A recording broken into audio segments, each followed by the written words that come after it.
Hey guys, it's Vic, and today we're going to look at our 18th entry in the Victionary, the Mini Splatling. The Victionary is a series of guides to help provide a starting point for players looking to pick up new weapons, or those who want some tips moving forward with the weapons they like.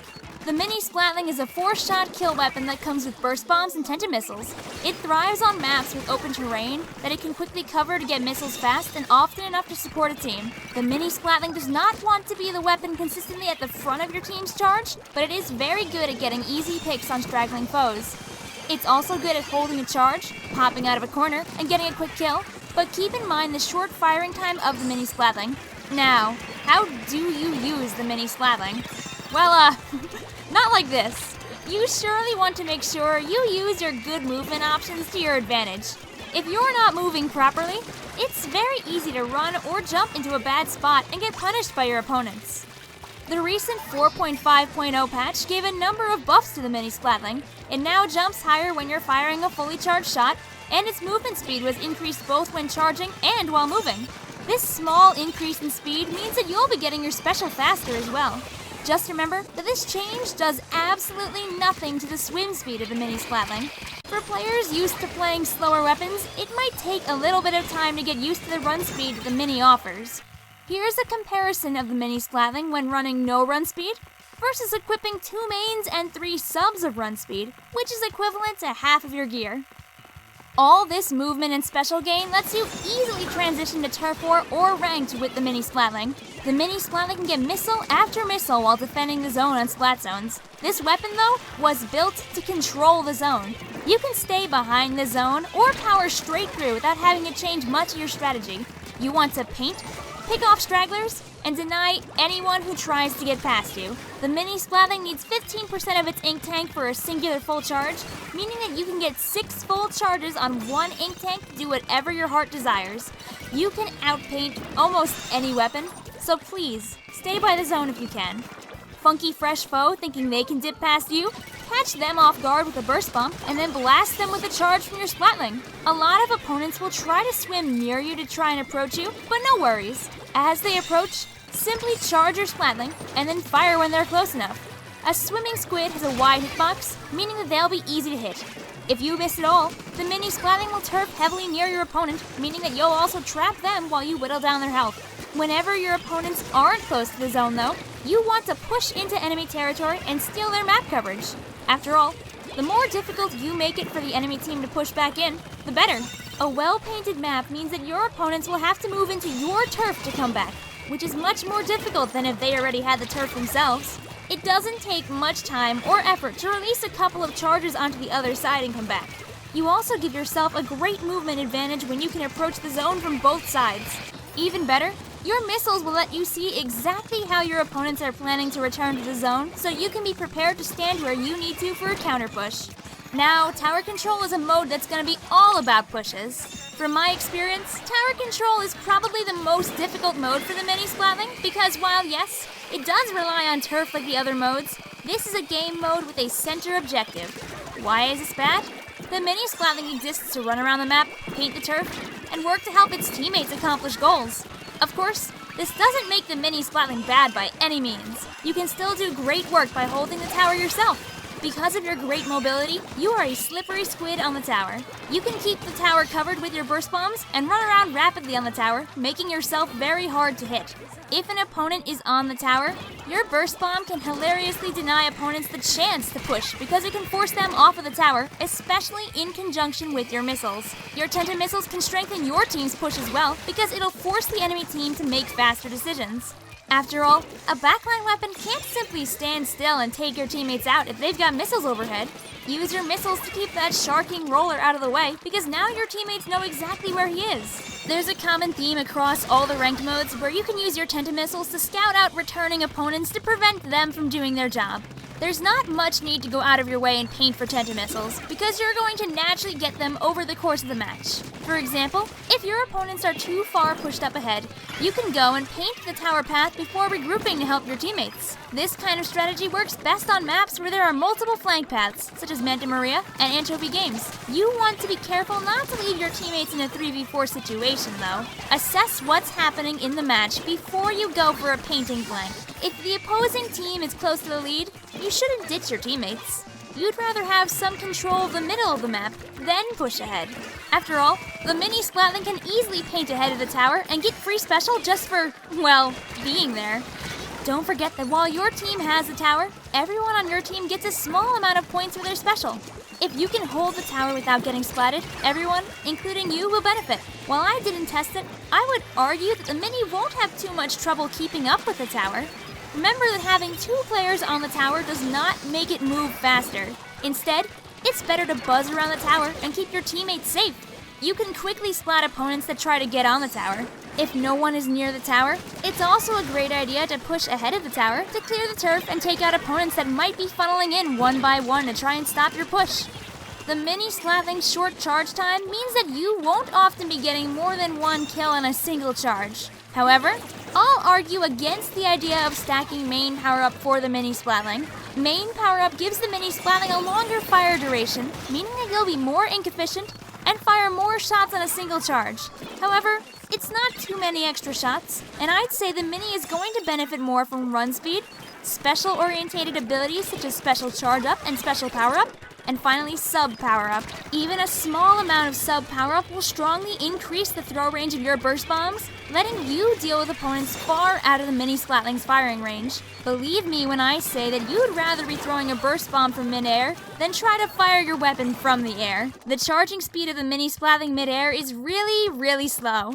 You will have a hard time splatting an opponent that you see while you're already airborne. If you would like to fight someone, you want to start charging your shot on the ground. In the time it'll normally take to get a nearly full charge on the ground, you usually only get a few bullets in the air. Charging and then jumping is an odd concept to get used to, but please trust that it's much better for the Mini Splatling. Now, with Rainmaker, you need to have good map coverage if you want to make an excellent push, right? That's why your team will be blessed when you drop in with your Mini Splatling. Your fast-firing shots will allow you to provide excellent damage to the shield to help pop it, much better than your burst bombs. Don't forget that you can also use your Tentamissiles to apply extra damage to the Rainmaker shield, especially if you're far away and see your teammates are going in for a push. It's better to save your missiles for an opportune moment than to blast them the millisecond that you get them. As fun as it is to spam, a better opportunity may arise if you're willing to wait for just a few seconds. If you feel like you're in that opportune moment, of course, the Mini Splatling can get those missiles in a snap. A good time to missile will be when the opposing team has just picked up the Rainmaker and is trying to push up, for example.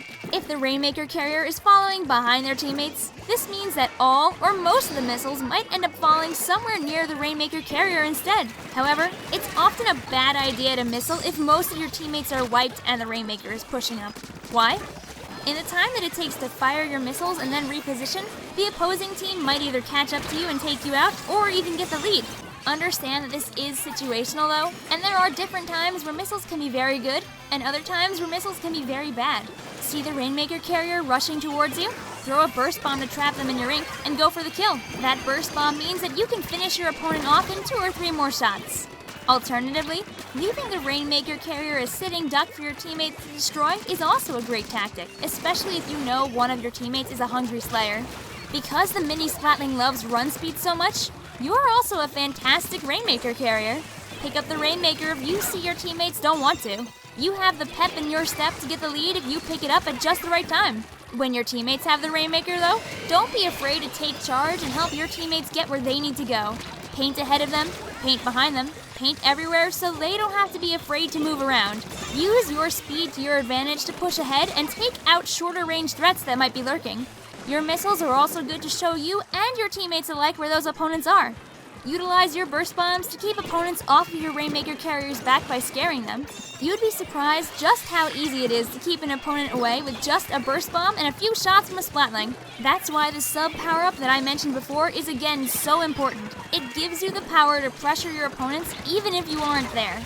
If your teammate is out of reach, you could even throw a burst bomb directly in their path to help them push up just a little bit further. A burst bomb perfectly paints the ramp of the Rainmaker podium as well. Honestly, burst bombs just complement the Mini Splatling across all modes to give you and your teammates extra mobility and opportunities alike. And this also counts in Clan Blitz. That mobility means that you can easily pick up and grab clams. Just throw a burst bomb if the clams are on a patch of enemy ink, grab the clams, and skadoodle right on out of there. You can also pick up the clams while painting the map by just walking around in a tiny speedy circle. You can get 2 jobs done at once this way, making you a fantastic teammate. Because the Mini can dance around the map so quickly thanks to both its movement and burst bombs, why not take an alternative path and let your teammates jump to you with clams? Don't be afraid to juggle 10 clams to the basket while painting a path simultaneously. If your teammates are ahead of the game, you can always fire your tenta missiles to make their push even stronger, and then jump into the fray to join them. Firing your missiles and then jumping in is a very valid tactic because you're less likely to get splatted if your opponents are already distracted by both your team and the missiles. Just remember that if you don't mark all of your opponents, you could still be caught. If you do this every single time you missile, your opponents will probably catch on to your behavior as well, so be careful. Is the opposing team pushing up on your basket? You'll see that sometimes your opponents will bunch up very, very close when they're pushing up on the clams. Is the opposing team pushing up on your basket? You'll see that sometimes your opponents will bunch up very close when they're pushing in with their own clams. You can take advantage of this by unleashing your Splatling's charge into the mess of opponents. Chances are, you'll get at least 1 splat. I would not recommend staying there though, because anyone who you do not get will surely target you when they're done throwing in their clams. Some opponents will tunnel very hard on getting every single clam in though, which can make them great targets for you. Between your Mini Splatling shots and your burst bombs, you can keep pushes from getting started by scaring your opponents back. Keep them away from you while your teammates collect clams around the map. You want to keep the map painted well so that your team can get as many of the clams as possible, really. Remember, any clams that you have are clams the opposing team will have to do without. The more map that you control, the better. You can also wait for opponents to push in and try to steal clams so that you can try and splat them instead. And of course, you can use your missiles to see when your opponents might be trying to sneak into your own side with their own clam push. If you're playing with friends, why not call out their positions to your teammates? The Mini Splatling is fantastic at pincering opponents with a teammate. Let your teammates push in from one direction while you fight your opponent or opponents from another, ending pushes before they can even start. And with that, that's all I had to say about the Mini Splatling. It's a fast-painting, high-flying Splatling that's been blessed with a lot of potential with a new patch. And no matter where it falls in the meta in the long run, I think we'll at least respect the weapon quite a bit more. Being the paint support for your team means that your friends are able to push up and provide pressure alongside you, but make sure you do not stay back the entire game. The Mini Splatling is not a backline and should not be used as one. If you're getting too many assists, that might mean you're focusing too much on your missiles. If you get 8 missiles and 8 kills, for example, you're probably not playing the objective very well. I'm obligated to say probably because there are going to be games where your teammates do handle everything for you, but you surely do not want to be getting kills only from your missiles. Use your special and sub-weapon alike to force the opposing team's hand and then be aggressive with your main weapon. Thanks, Time Says, for the suggestion. I always pick a comment randomly, so you could be next. Interested in other weapons? Take a look at the ones I've already done via the Victionary playlist and see if a weapon that suits your style has already been covered. Don't be afraid to leave your own thoughts on the Mini Splatling or other weapons in the comments below. You might be able to improve your own play or help others just by taking time to talk strategy. Thank you for watching and have a nice day!